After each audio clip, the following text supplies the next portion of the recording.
Got less than 4 minutes.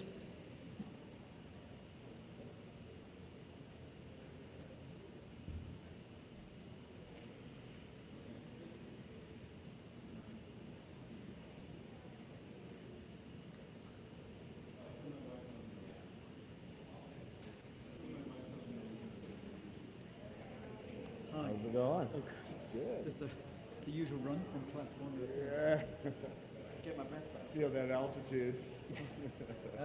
No need for reading. We're going to go straight. Okay. All right.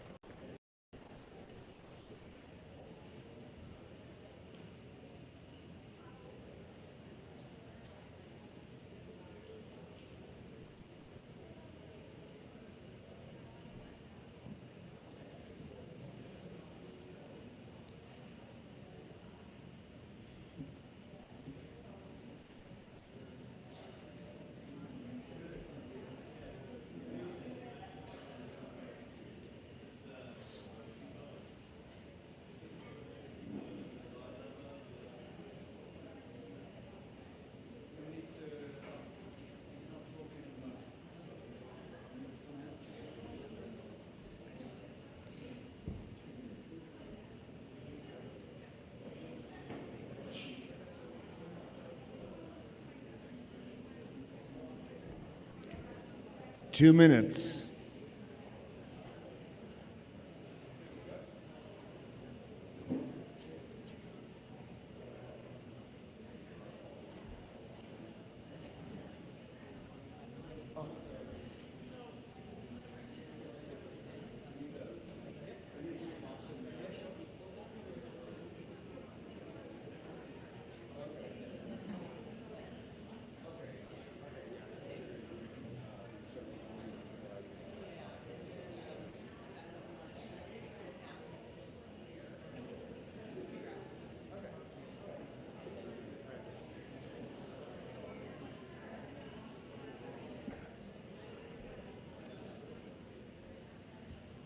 Can I just leave a few bits of paper so they'd be coming up and dropping them all on the... Yeah.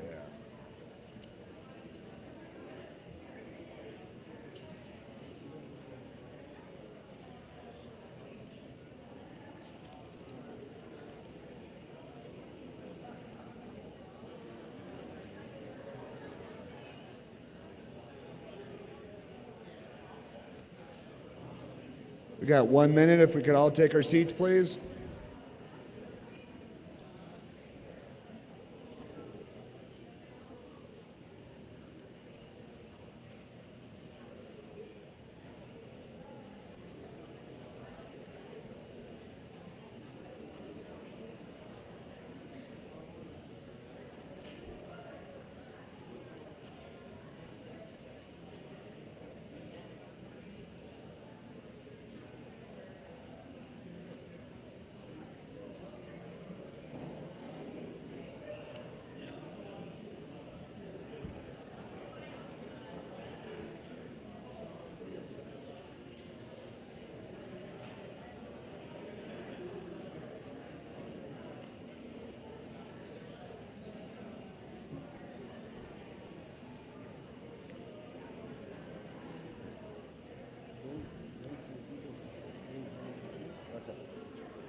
They don't know.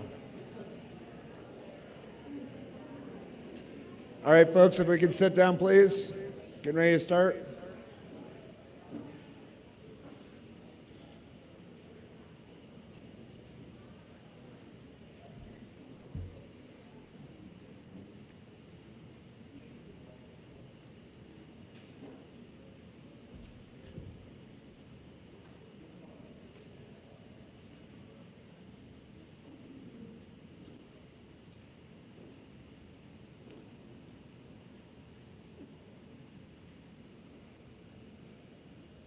This is day 3 of the 2022 Idyllwild Bible School. Our second period teacher is Brother Mick Roberts. His general topic is the Gospel of Ruth, and today's topic is loving the stranger, the fatherless, and the widow.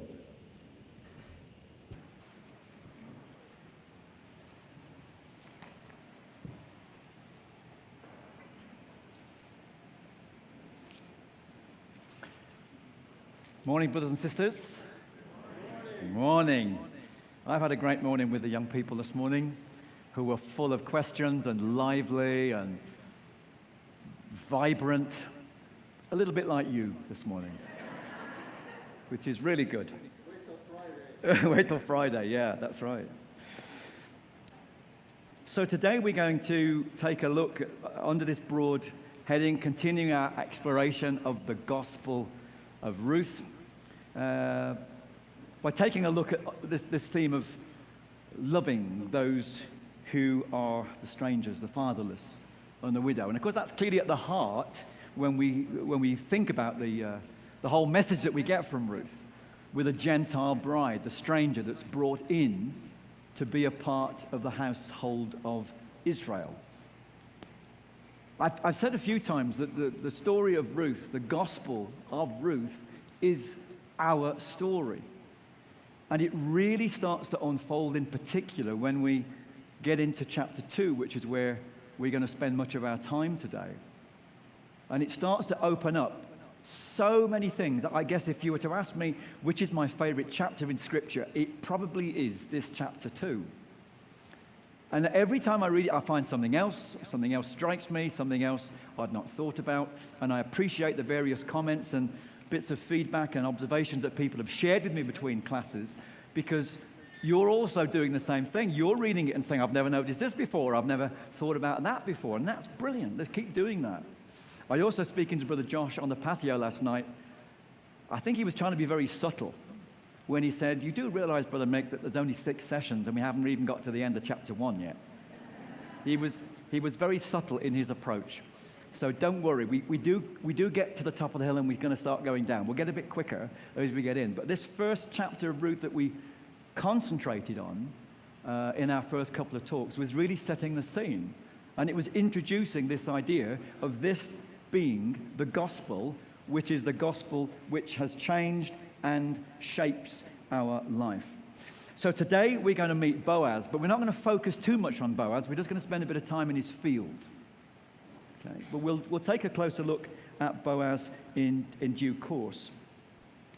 I just want to finish, though, a couple of things about chapter 1 that we didn't look at as we move into chapter 2.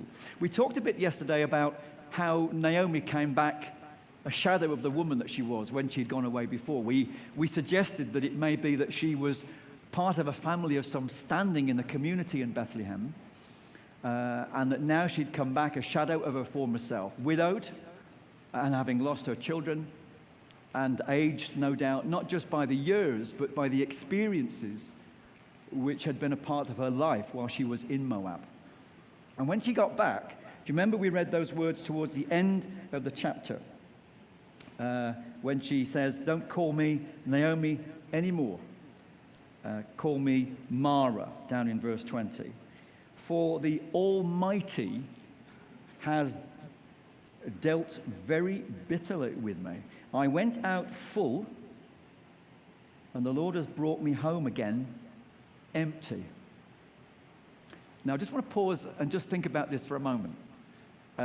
We sometimes think, perhaps about ourselves as we grow in the faith, as filling ourselves with Christ, or we fill ourselves with the gospel. We fill ourselves with good things. We partake of the living water. We feed on the word, and we fill ourselves with these things. Sometimes we fill our life with the wrong things. Our hands are full of things which are getting in the way of our service of the Lord. Talking with the young people this morning about the parable of the sower. You don't need to make a big leap, do you, about the cares of this life. We become full of the cares of this life, or the riches of this life. So we can be full of all sorts of things. Now, when she went away full, what was she full of? And when she came away and she was empty, how had that happened? Okay, I'm going to answer all of these. I'm trying to plant some thoughts to you. It's quite a striking phrase that she uses. I went away full and I've come back empty. Now, if you want to empty something, there's different ways that you can empty it.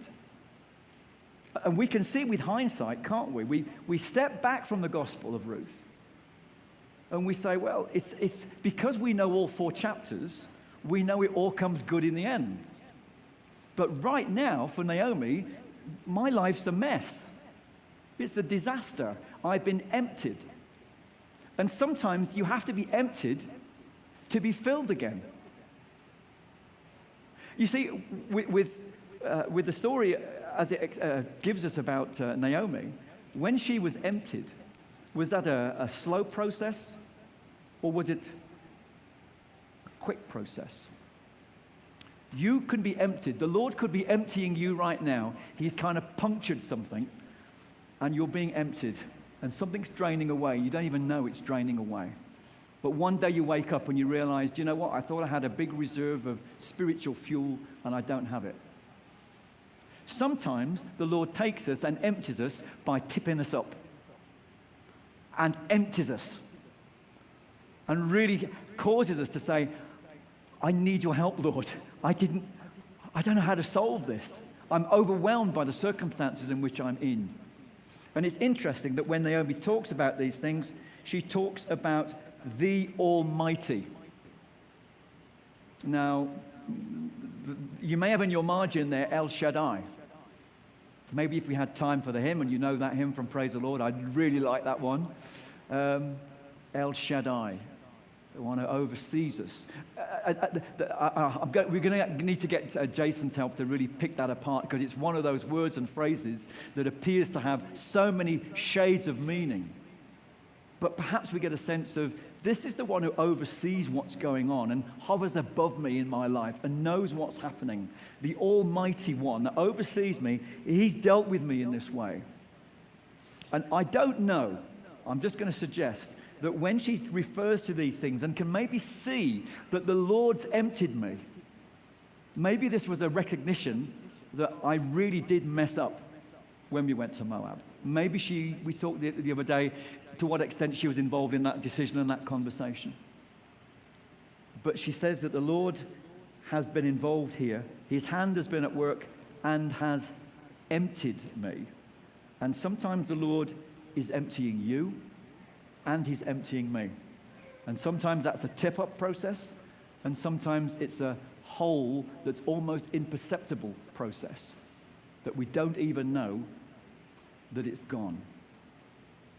So we need to be careful, because El Shaddai is there. The Almighty is there.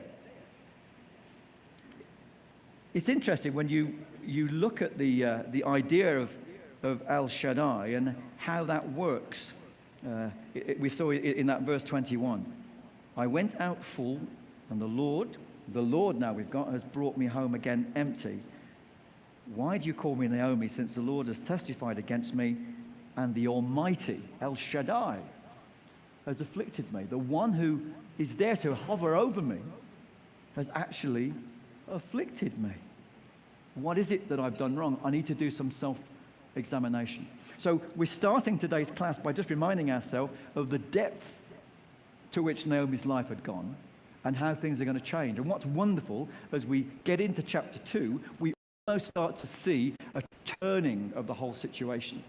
The woman who was empty, who was bitter, starts to see there is something more meaningful. There is a hope. There is a ray of light. And what's the story? What's the Gospel of Ruth? It's our story.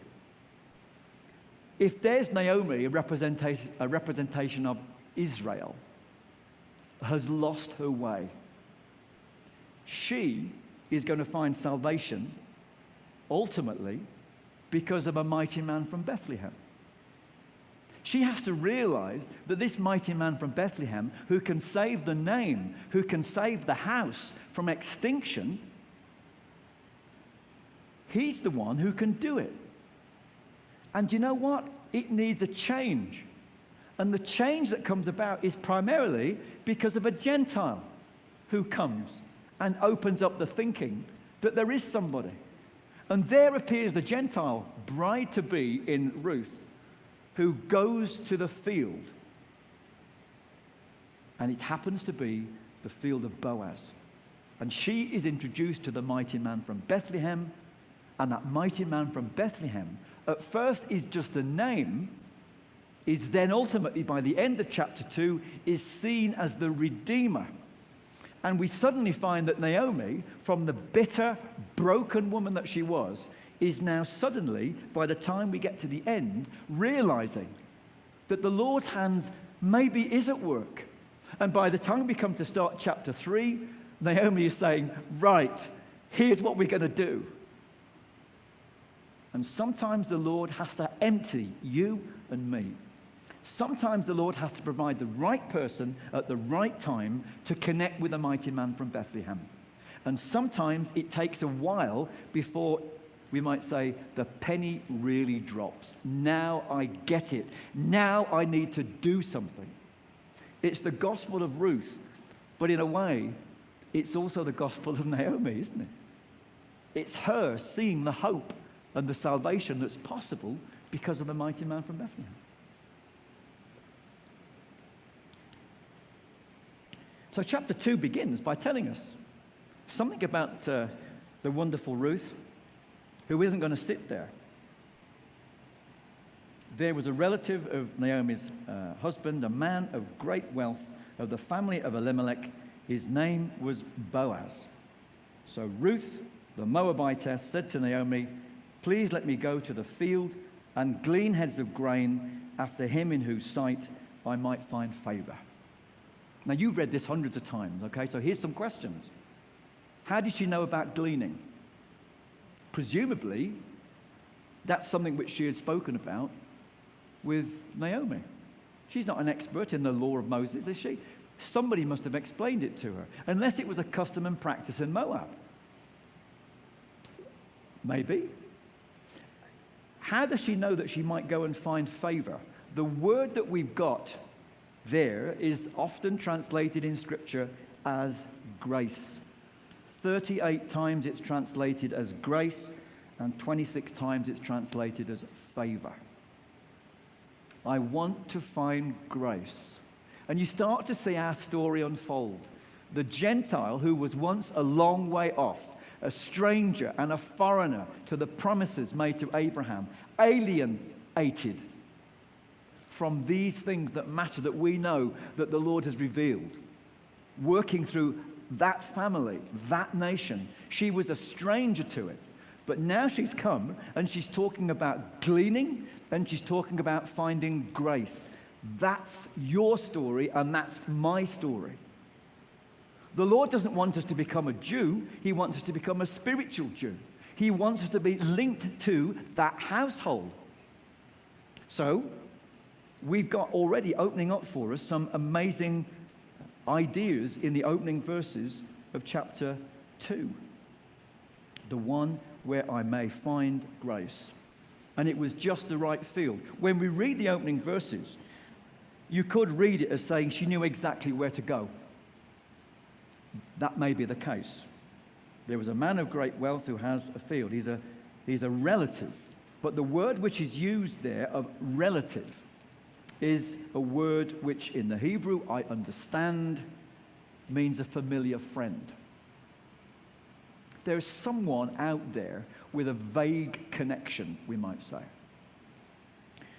Do you remember when we talked in our earlier class about the little pattern, the sequence that unfolded with regard to Elimelech and the family going to Moab? We said in the opening verse, they went to dwell. A little bit later, it says in verse 2 that they remained. And then down in chapter 1 and verse 4, it says they dwelt. So they've gone from dwell to remain to dwelt. It's a sequence of getting deeper and deeper and deeper into the problem of being in Moab.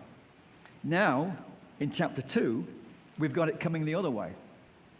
So we've got it going from there's a relative, a familiar friend that is introduced there in the opening verse. By the end of the chapter, look at what we got in verse 20, one of our close relatives. So this is when she's come back from the field. This is a close relative. This is one of ours.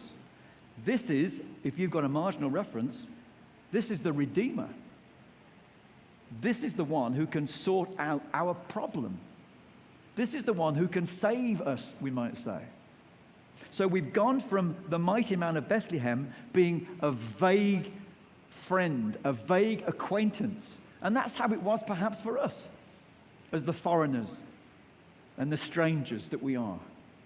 The name of Jesus and all that it means, the mighty man from Bethlehem, was just a vague concept.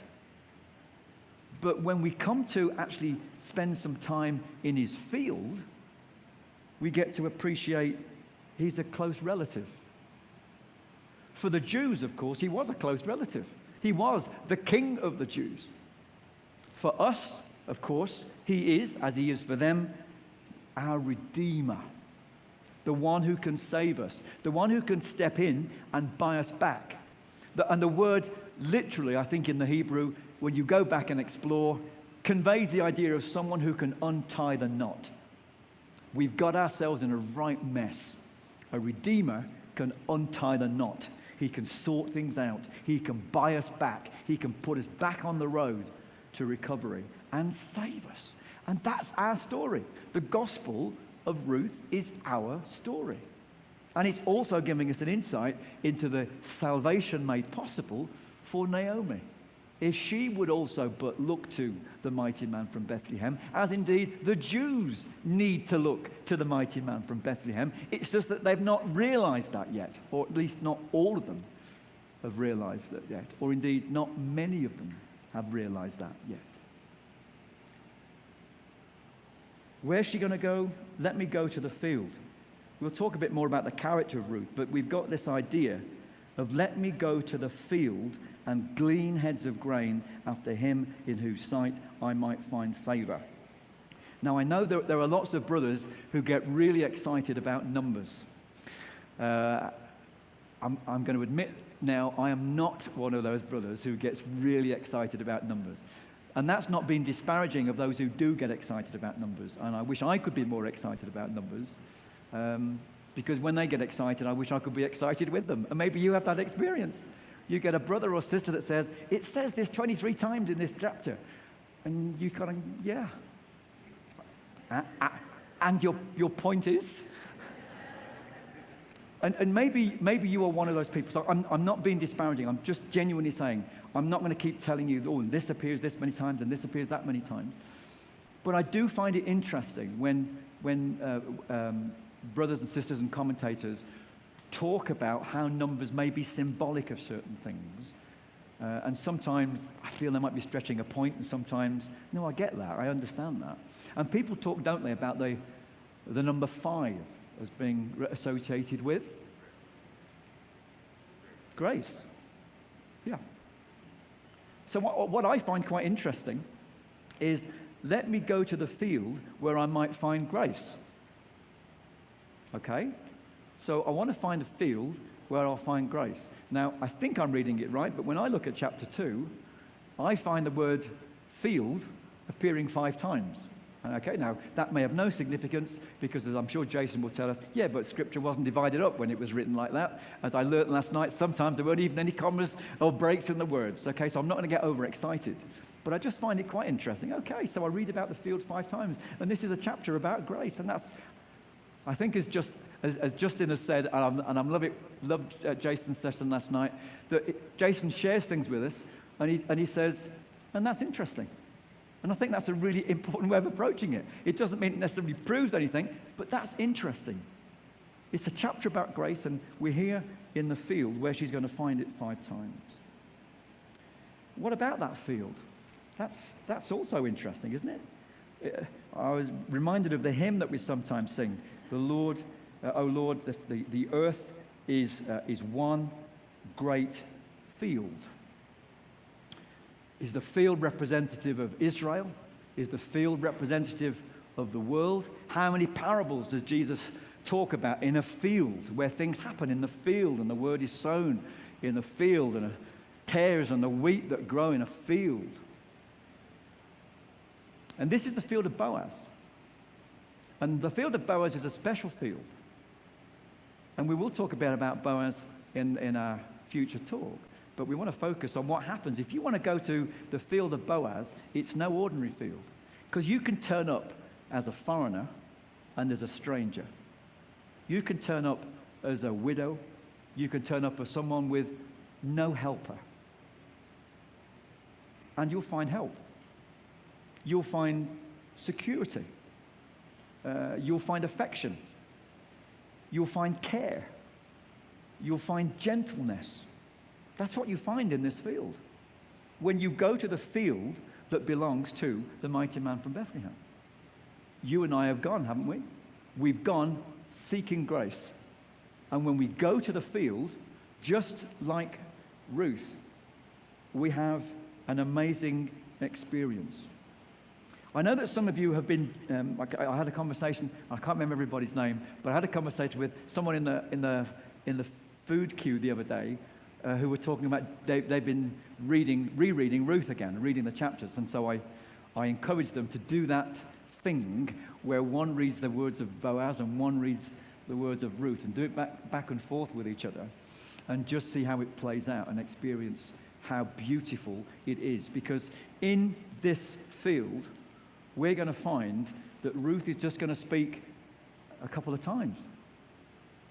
The chapter begins with her saying, let me go and work and glean. And when she's in the field, there's just a couple of things that she says. She says down in verse 8, Boaz said to Ruth, before that, don't we? We want down in verse 3. She fell on her face, bound to the ground, and said to Boaz, why have I found grace or favor in your sight that you should take notice of me because I'm a foreigner? It's the first thing she says. Now, isn't that what you and I say to the Lord? Was that your first experience? Or you've had that thought at some point? Why on earth, Lord, have you called me? Why have I found grace? Because I know what I am. I'm a Moabite. And isn't it interesting that when we read about Ruth in this chapter, we're told in the second verse, so Ruth the Moabitess. Just so you don't forget it. Ruth the foreigner. Okay? Just in case you missed the point. I think we get it a couple of times as well later in the chapter. Down at verse 21, Ruth the Moabitess. So it's almost reminding us, this is the chapter about foreigners finding grace when they come to the mighty man of Bethlehem. This is our story. That's what we've done. And we, perhaps like Ruth, fall down on our knees and say, why on earth, Lord, have you chosen me? Because I'm a foreigner. I don't fit with your whole plan and purpose with Abraham. I'm not part of that house. I'm from over the water. I'm from beyond the Dead Sea. I'm from where we have the Father is flesh place called Moab. I'm all about my Adamic heritage. Nothing to do with the house or hope of Israel. Why are you being so kind and so generous to me?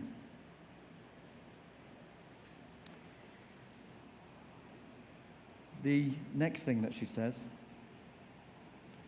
verse 13, let me find favor in your sight, my Lord, for you've comforted me and have spoken kindly to your maidservant, though I am not like one of your maidservants.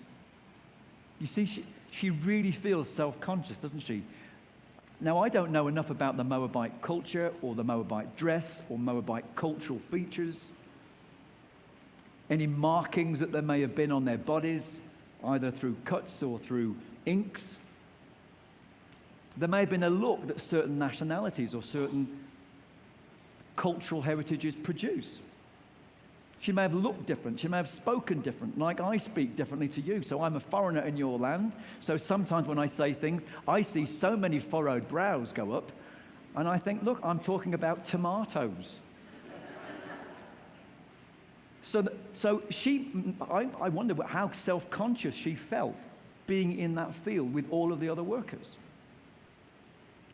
How self-conscious do we feel sometimes? And what about those who come to our ecclesial hall or who meet with us in our homes and they're among brothers and sisters in Christ? How awkward do they feel? How different do they look or dress or speak? How many have marks on their bodies, as it were, that distinguishes them? Oh, you weren't brought up a Christadelphian, were you? And without intending to, we isolate Or dare I say, in the context of chapter 2, we alienate people instead of being welcoming. Because if you and I take anything from this morning's class, if you and I are ambassadors and representatives of the mighty man of Bethlehem, we are also in this field as his workers. Because it talks about the workers in the field. They all seem to emulate and project the same attitude of Boaz. They're all caring and kind and responsive. And they create an environment where the foreigner feels welcome and comfortable and secure. And Boaz goes out of his way, doesn't he, to do that. There are so many things in this chapter we could really have had. Our theme for the week is Ruth chapter 2, and that's it. And Josh would be really cross at me if I did that.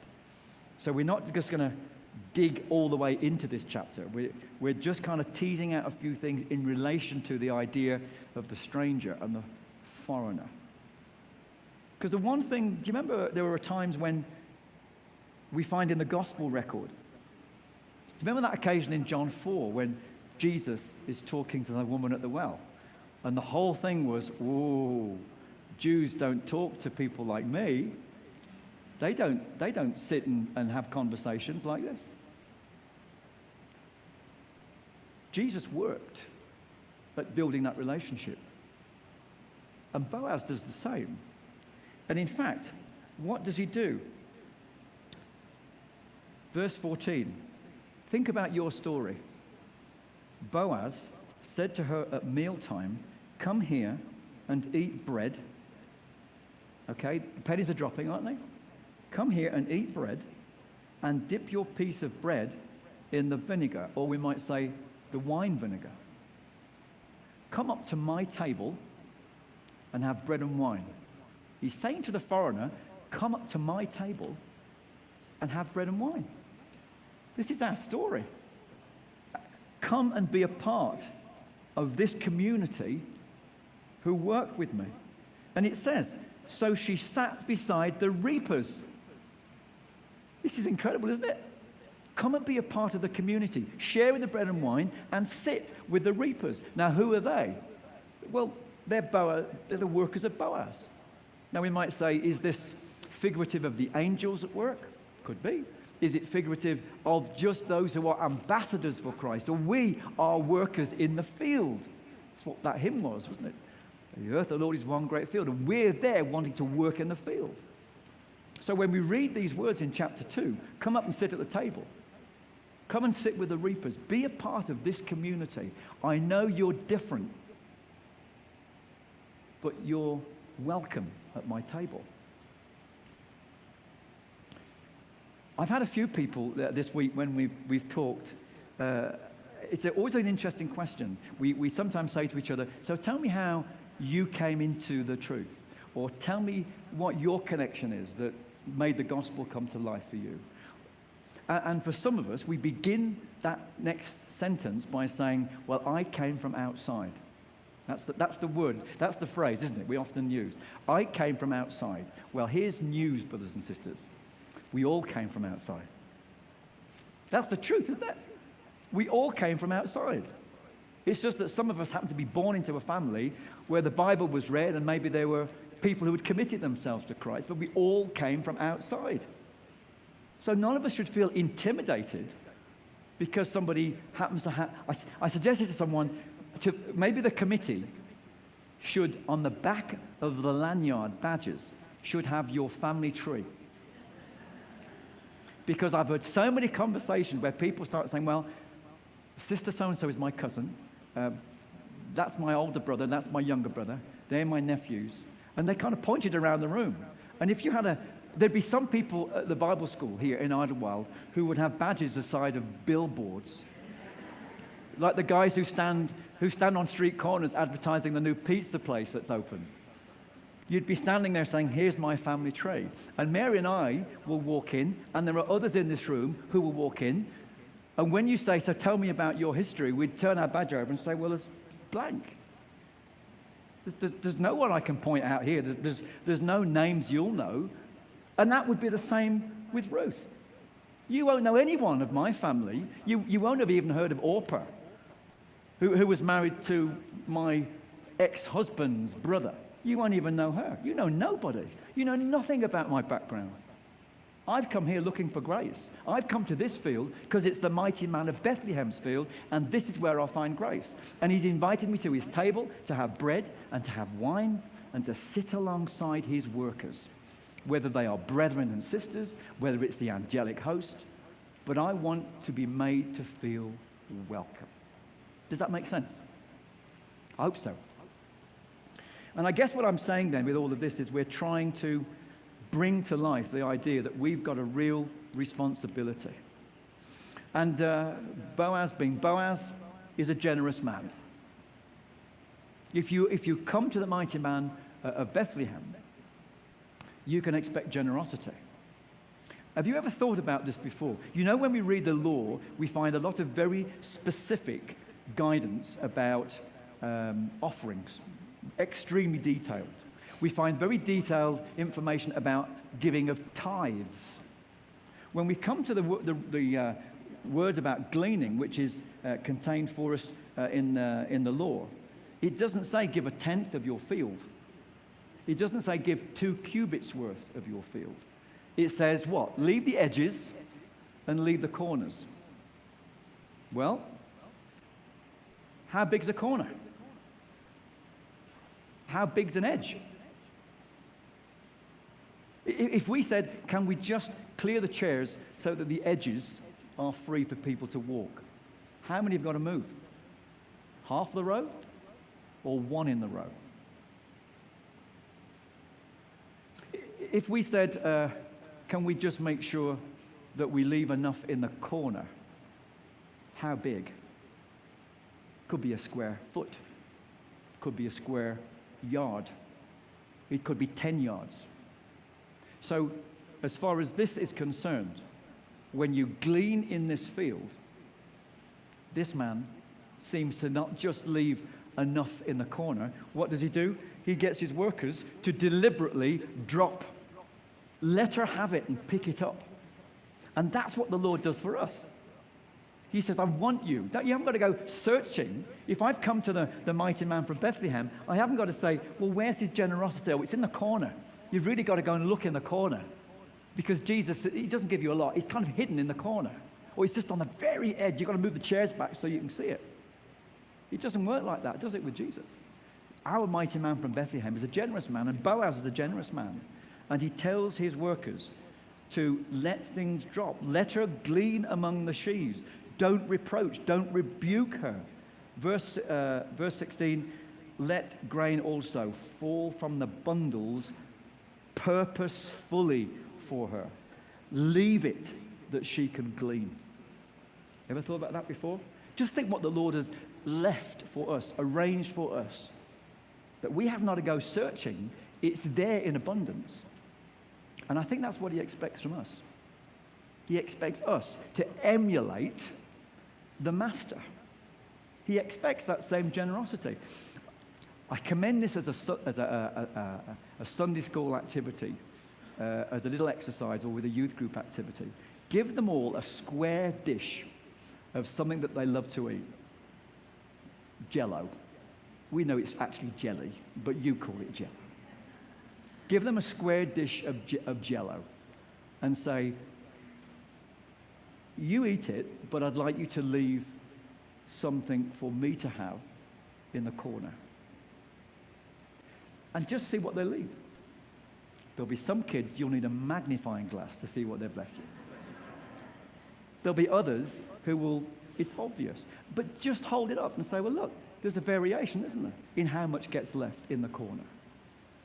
Well, that's how it would have been, I'm sure, under the law.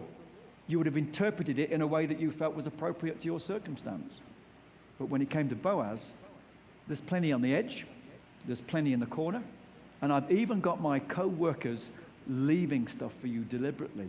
All you've got to do is pick it up. That's our story. We've just got to pick it up. He's feeding us if we would but look and pick it up. Now, I'm just going to skip through and talk a few moments about the strangers who perhaps we're seeing in our community. And I've talked to a few people about the situation in the UK right now, where many ecclesias are really being blessed with huge numbers of Iranians who are coming to our meetings for a variety of reasons. Ultimately, we believe because the Lord sent them there. They don't look like us. They don't speak like us. They don't dress like us. But they're interested in the field of the mighty man from Bethlehem. A few years ago, as a brotherhood in the UK, some of us were involved in an initiative which was really trying to face into some of the challenges of why are we a shrinking community? Where are everybody going? Why aren't the kids coming through? Why is nobody coming through our doors? And we made it a real matter of prayer. Please, Lord, please help us to find those who are seeking for you. Now, when we ask the Lord to bless us, we have no idea how and when he's going to answer that prayer. But within a few years, we've suddenly got hundreds and now thousands of people coming to us from another part of the world who have an interest in Christianity, who are searching for truth, and are knocking on our door. Now, what do? There's a real danger, isn't it? But they're strangers. They're Moabites. They don't look like us. They don't sound like us. They don't speak like us. Lord, when I prayed that you would send us people, I didn't mean these. I wanted people who looked like me and spoke like me. Can't we have nice people that are easy to look after? These people who are turning up, well, they're refugees. A lot of them have come here with no money. A lot of them have come here with nothing to wear. Some of them are coming here with health issues that they don't know how to address. Some of them are coming here and are being held, not in a prison situation, but they are confined in some way and don't have the complete freedom of movement. Now, for some ecclesias, it's been a real struggle. For some ecclesias, it's been the most amazing thing that they've ever had happen. Because it's not been a matter of people have come and they've kind of been equally distributed across the UK. They're being moved all over the UK. And this picture here just shows you just three of our friends who have been coming along to Ashby. Mohsen, Reza, and Saeed on the right. Now, Reza in the middle, as you can tell, is a jack-in-the-box. You can just tell, the minute you see Reza, he's a handful, okay? And Reza is a handful. But he's a lovely handful. First time we met him through the interpreter, we discovered he was into boxing. I didn't feel very comfortable at that point. Okay? But Reza is also into Scripture. And that surprised me. And when we start doing our video Bible study, Reza is the one who comes up to me with his Bible and his Google Translate ready to ask me a question. Because Reza's searching for the truth too. So I just wanted to make this point because you may have heard bits and pieces from the UK about how this is working out. And some ecclesias are really struggling with the changes that's been required. Because when you accept strangers in, it's resource hungry. You need to provide in some way. What was the words that Jesus said when he talks about the sheep and the goats? I was a stranger. You fed me, you clothed me, you gave me something to drink, you visited me when I was in some form of confinement. You kind of took me to heart. Well, that's what we've got to do. And we've got some brothers and sisters who say, yeah, but it's really awkward. It's really messing up our schedule. All the meetings are longer because someone's got to translate things. Well, what have you got that's more important than preaching the word? What have you found that means that you cannot preach, that actually the meeting is 20 minutes longer? Is that so bad? You've been praying for the Lord to send people. Now they've sent people. Lord, we've got to give up 20 minutes. It's ridiculous, isn't it? So there are some ecclesias who have embraced this so much and are being overwhelmed. We've got some ecclesias in the UK that were so tiny, there might have been literally a handful of brothers and sisters, and suddenly they've got 20 or 30 Iranian visitors who are turning up. I've sat next to brothers. I sat next to a brother in an ecclesia in the north of England. And I just said, what do you make of the situation with the Iranian visitors? And this older brother, he was pushing 80. He was pushing 80. And he said to me, oh, Mick, it's the best thing. He said, I thought my usefulness was over. I thought I had nothing left to contribute to ecclesial life. And now, he said, I'm running a Tuesday morning class. I'm running a Wednesday afternoon class. It's brilliant. Oh, and old brother X here, he's the one that does the run to take them to the dentists and the doctors on the second Friday of every month, you know? And so suddenly ecclesias have found there's a purpose. Another ecclesia in the north of England that I went to, when they had their break between the public Bible talk and the breaking of bread service, it was like watching Moses with the children of Israel lined up to come with their problems. You know, and Jethro would be looking on saying, you need help with this. Because there was a line down the side of the meeting room with all of these people wanting help. Some of them may have had scriptural questions. Some of them may have had questions about home office documentation. Some of them may have had questions about clothing. And there it's a brother Bob who was stood there dealing with all of these questions that were coming over. If you looked at the Christadelphian magazine from a couple of months ago, I thought I would do it for you. I think it was the May edition. And I looked at the baptisms which were announced at the back of the magazine, and I counted the number of baptisms, and it was almost exactly 100. 100 baptisms in the UK in that month were recorded. 85 of them were Iranians. Okay? That just gives you an idea of what we're talking about here. This is transformational, and it's transforming ecclesial life. And some brothers and sisters don't like change. That may be news to you. My tongue is firmly in the cheek. But some brothers and sisters struggle with that change. But do you know what? It's not my ecclesia. It's not my field. It's his field. Yeah? So I'm not going to say who can come and who can't come.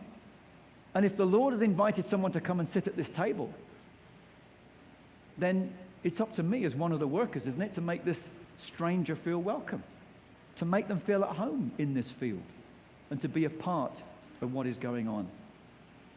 So I do urge you, please, to remember in your prayers, and maybe in our closing prayer today, the people like this. There are so many stories. You see what it does? There are so many stories, harrowing stories of what these people have been through. Risking their life, crossing the English Channel, one of the busiest waterways in the whole of the world, to get to the UK. Some of them have been tortured in their homes back in Iran. I've had people say to me, yeah, I had to leave in a rush because I got to the house church meeting where we meet. I got there late one day, and when I got there, the place was surrounded by the authorities. It was about to be raided. I knew that was the point at which I leave. And I left with nothing. Maybe like Ruth left with nothing. And walks across Europe. Get that? Walks across Europe. The one guy said he got through 7 pairs of shoes to get to us. We've heard stories about, yes, I am in touch with members of my family, but only my one sister, because the rest of my family have now disowned me because I've embraced Christianity. So none of my family talk to me. I'm worried about my wife and my kids because they may be persecuted because of my change in faith, because I've rejected Islam and I've embraced Christianity.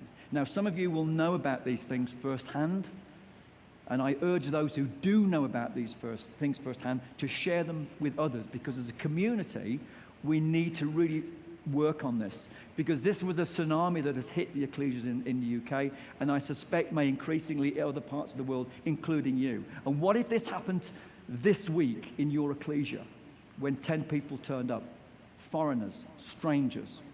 Are you ready to embrace that and all that that means? We weren't And we're having to learn fast about how do you deal with this. People who don't want to talk about their harrowing stories until they're ready to talk about them. People who are wanting to learn the gospel, who have a very limited knowledge but an urge to learn more. And you know what it's like? Brits are terrible, and I guess it might be the same with yourselves. That when people don't look like us or sound like us or speak like us, we think they must be a bit stupid. And they're not. Some of these people are extremely well educated. They are doctors, they are project managers, they're health workers, they're all sorts of things. And they've come, not in all cases, but in many, because they want to learn the truth. They want to embrace the gospel. They want to be in the field. So, as a worker in the field, let's open our doors and let's open our hearts. And sometimes let's open our wallets. But above all, let's open our Bibles and let them see what it is that the Lord has told us and them. And can you imagine the excitement if you are a Farsi-speaking Iranian who is suddenly reading the story of Ruth? Doesn't it take on a different meaning?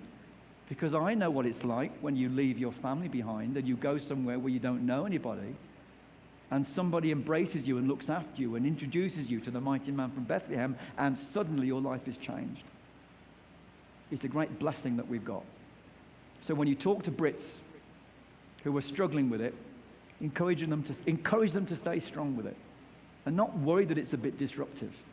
The gospel is disruptive in it. If the gospel is not disrupting our life, there's something wrong.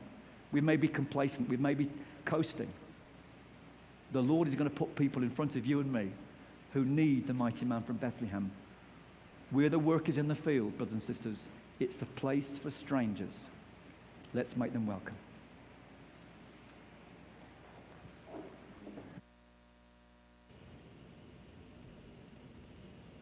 Thank our brother Mick for that class. I'm sure his tongue-in-cheek tastes better than my foot and mouth that I usually have. And hopefully even better, we'll have something like we had scones yesterday, because those disappeared quickly. So we'll go ahead and dismiss and be back by 11:30.